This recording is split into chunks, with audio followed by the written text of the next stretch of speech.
Hello students, welcome to online education. Subject Mathematics, Standard 7, Chapter 3, Data Handling, Session 2. In the previous session, I told you about the different aspects of data handling, like what is data, how it is collected, the organization of data. So today we will do the sums of exercise 3.1.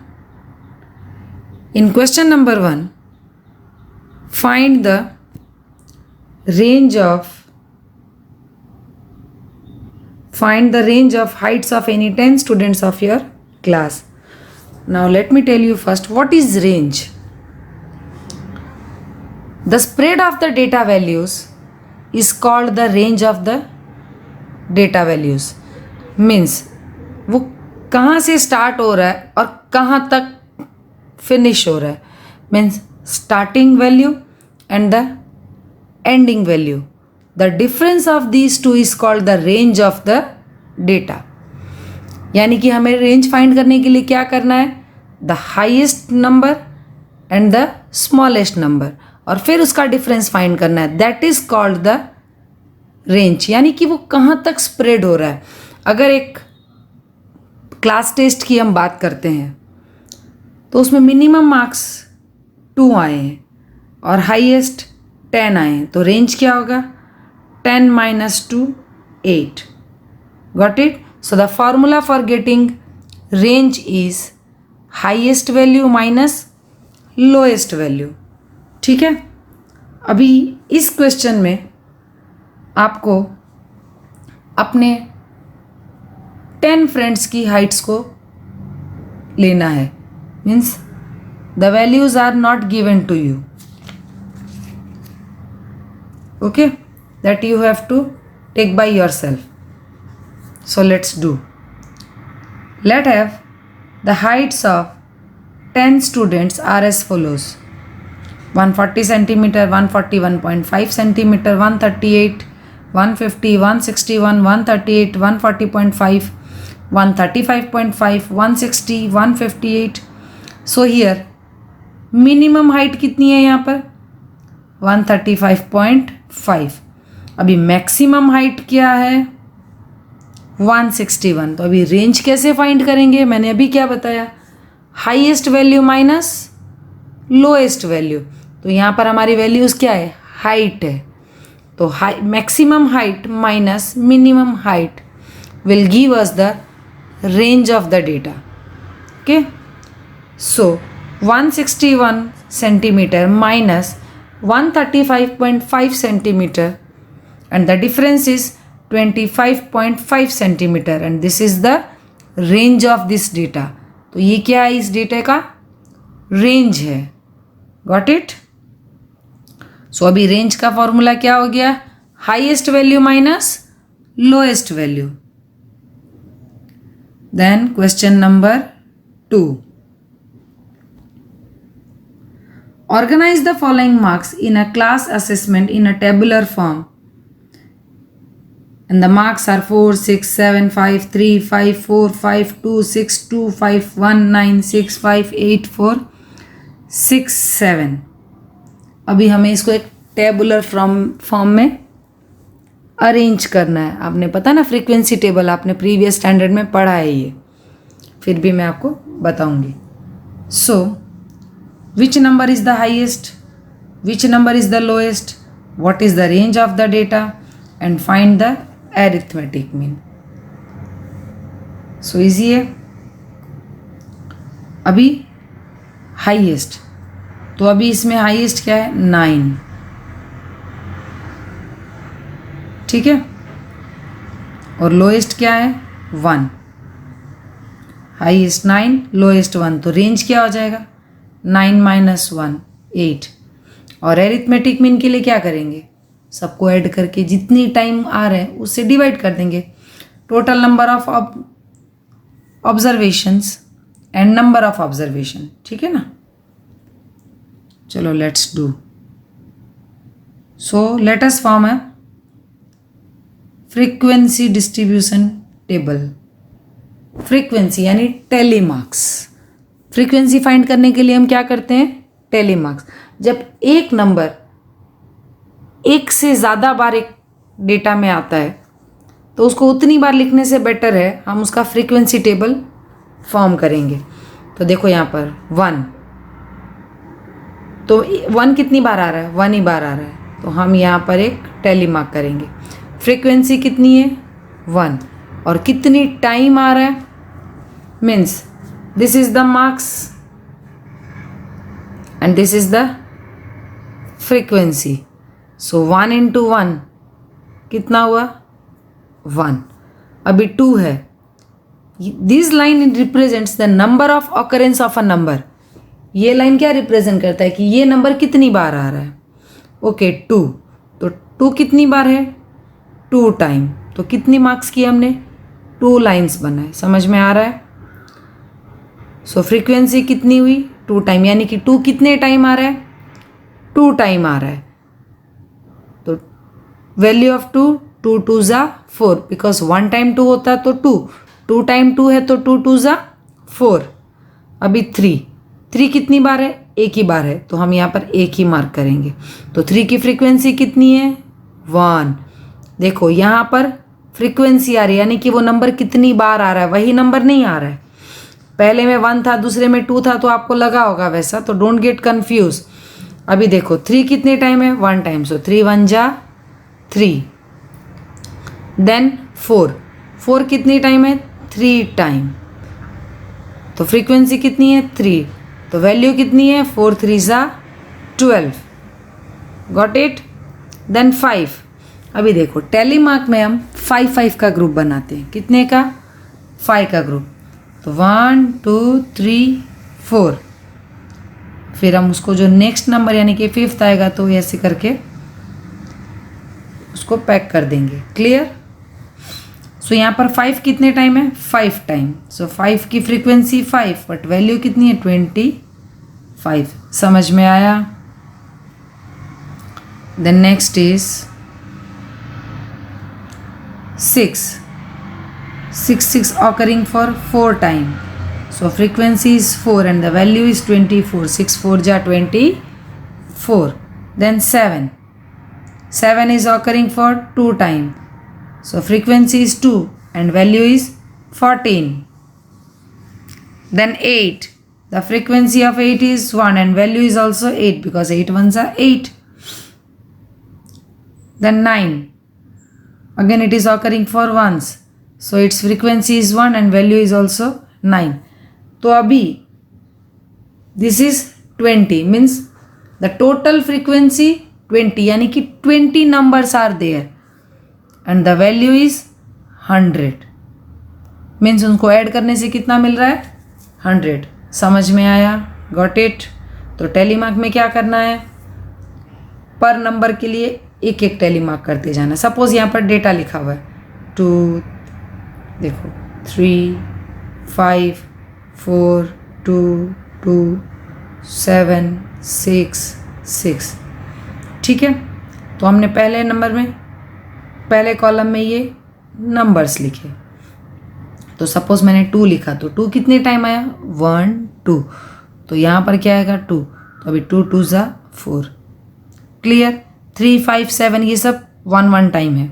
तो अभी 6 कितने time है, 2 time है, तो यहाँ पर 6 फिर 2 फिर 2, 6 2 जा 12। समझ में आया। This is the method of doing frequency table. अभी हम जो क्वेश्चंस है ना उसके आंसर करेंगे। देखो first one is the which is the highest mark. So 9 is the highest mark. Then which is the lowest mark, 1 is the lowest mark. Now we have to find range of the data, means कहाँ से start हो रहा है और कहाँ over हो रहा है। क्लियर। तो उसके लिए हमने हाईएस्ट और लोएस्ट मार्क्स ऑलरेडी फाइंड कर लिए। So range means maximum marks minus minimum marks, that is 9 - 1 8। Clear. अभी एरिथमेटिक मीन, ठीक है, sum of observation divided by number of observations. This is the formula for finding mean. तो अभी हम यहाँ पर मैंने क्या किया, देखो डायरेक्टली हमने प्रीवियस स्लाइड में जो हमारा एंड वाला कॉलम था, यानी कि मार्क्स मल्टीप्लाइड बाय फ्रीक्वेंसी, वो डेटा हमने यहाँ पर लिया है। Clear? So 1 + 4 + 3 + 12 + 25 + 24 + 14 + 8 + 9, the total is 100. So 100/20, that is 5.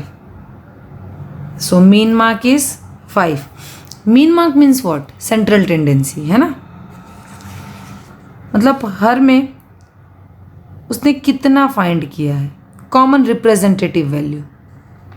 ठीक है, जो एक कॉमन वैल्यू है वो हर जगह पे आ रहा है, that is called the mean. Got it? Then question number 3, find the mean of first 5 whole numbers. First 5 whole numbers. अभी होल नंबर्स कहाँ से स्टार्ट होते हैं? 0 से। फर्स्ट 5 बोला है, कोई भी 5 नहीं। So first 5 whole numbers are 0, 1, 2, 3, 4 and the sum of these 5 whole numbers is 10. अभी mean is equal to sum of the numbers and number of the whole numbers. So 10/5, that is 2. Okay, so the mean value is 2. Then question number 4, a cricketer scores the following runs in the 8 innings: 58, 76, 40, 35, 46, 45, 0, 100. Find the mean score. तो mean score का formula हमको पता ही है mean find करने का, sum of observations divided by number of observation, है ना? अभी देखो, so mean score, sum of the scores divided by number of innings. So 58 + 76, 40, 35, 46, 45, 0, 100 and the total innings are 8. So 400 divided by 8, that is 50. कितना हुआ? 50. So mean score is 50. Got it? खाली formula याद रखना है। Then question number 5. Following table shows the points of each player scored in 4 games. Okay, 3 players are there, A, B, C, and 4 games were played. So game number 1, game 2, game 3 and game 4. अभी A का score क्या है? 14, 16, 10, 10. ये A का score है पर game. हाँ, then B score 0, 8, 6, 4. अभी C 8, 11 डिड नॉट प्ले, मतलब इसको हम कंसिडर ही नहीं करेंगे, उसने खेला ही नहीं है। देन 13। ठीक है, अभी देखो यहाँ पर हमें करना क्या है। Now answer the following questions. Find the mean to determine as average number of point scored per game. तो ए ने जितना खेला उसका मीन स्कोर फाइंड करेंगे। Then to find the mean number of points per game for C, would you divide the total points by 3 or by 4? Why? And B played in all the 4 games. How would you find the mean? And who is the best performer? ठीक है, ये सारे questions के answer हमको find करने। सो let's do 1 by 1। ऐसे verbal बोलने से नहीं आएगा, हम इसको फाइंड करेंगे। So find the mean to determine as average number. तो अभी हम ए का फाइंड करेंगे।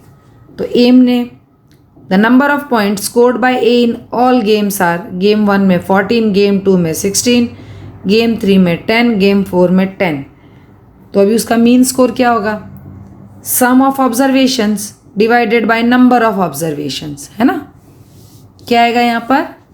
सम of observations divided by number of observation.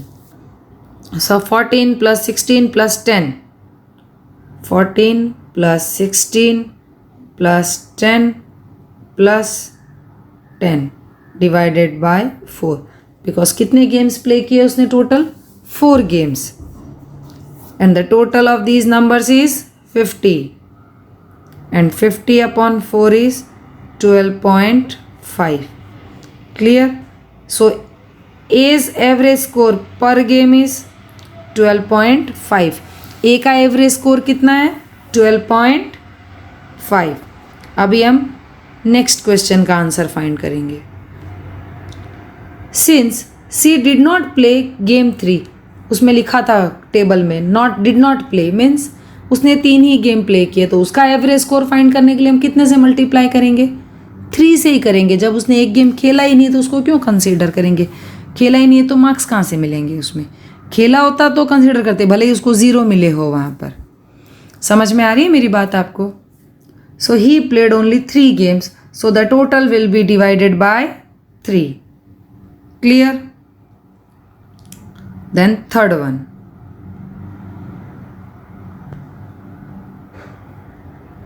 Number of points scored by B in the all games are game 1 0, game 2 8, game 3 6 and game 4. तभी उसका average score क्या होगा?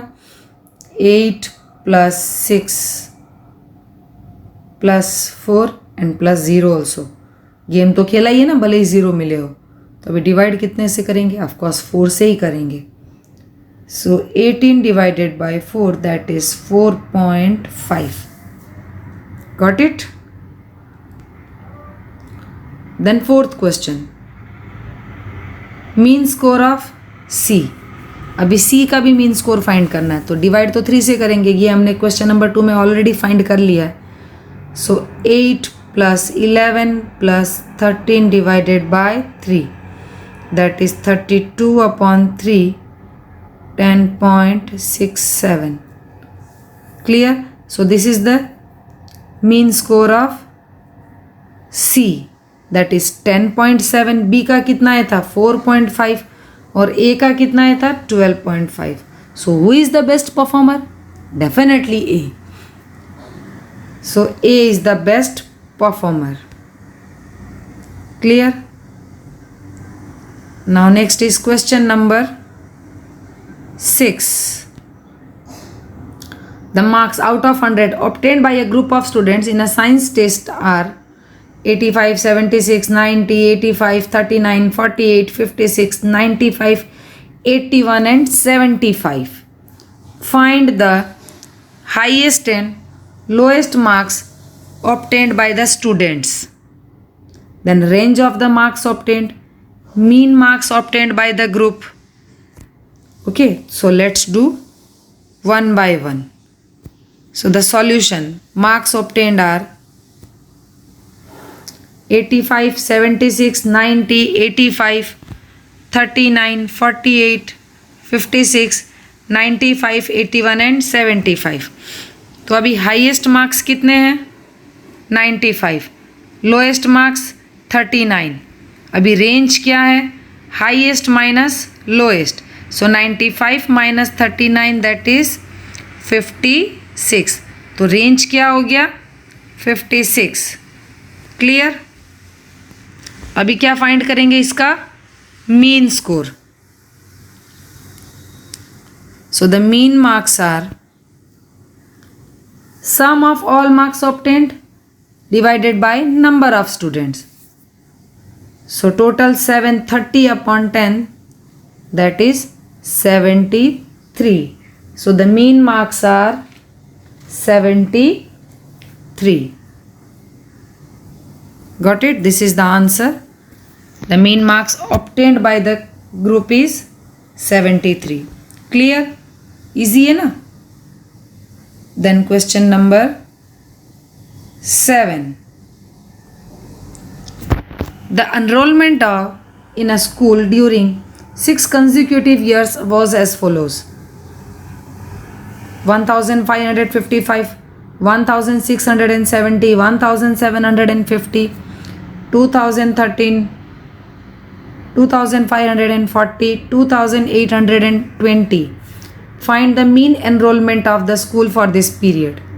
हमें क्या फाइंड करना है यहाँ पर? Mean enrolment. So the solution is mean enrolment. Formula क्या है? Sum of the enrolments of all years divided by number of years. So the total is 12,348 divided by 6, because total कितने 1 2 3 4 5 6, तो 6 से डिवाइड करेंगे. Answer is 2058. Clear? So this is the mean enrollment. So thus the required mean enrollment is 2058. Okay, so rest of the sums we will do in our next session. इन सबको practice करना. नहीं समझ में आए तो video rewind करके देखना. And do more and more practice, because maths needs a lots of practice. Practice नहीं करोगे तो भूल जाओगे, और एग्ज़ाम में ऐसे क्वेश्चंस आते हैं. ठीक है, MCQ में भी मिलेगा आपको. अगर शॉर्ट नंबर छोटे छोटे नंबर्स होंगे तो you will get in MCQs. फिर 1 मार्क 2 मार्क के भी क्वेश्चंस आते हैं. So pay attention. Okay, so let's meet in the next session with rest of the sums of exercise 7.3.1. Till then, be safe, be at home, and keep on learning. Thank you.